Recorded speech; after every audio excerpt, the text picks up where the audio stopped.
Hi folks, this is Greg from Evo with the Blizzard Bonafide.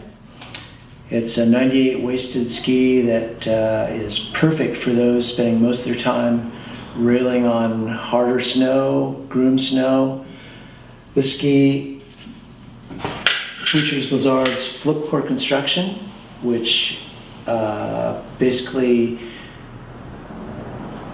builds a rocker into the core rather than the inverse, where the traditional way of building it was to build camber into the core.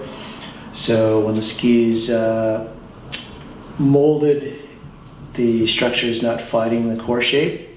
If you look at it, it's got a slight amount of rocker from about here on up, weighted a little bit more. And basically in the middle there's a very strong cambered construction, full sidewalls, and contact all the way back to near the very tail of the ski. This ski will really let you lay down some hard carving turns. There's 2 layers of Titanol in the build, so super stable underfoot, super stable at speed. 98 waist is a great compromise for people who spend the majority of their time on groomed snow and venture off into the soft once in a while. Blizzard Bonafide, it's a winner.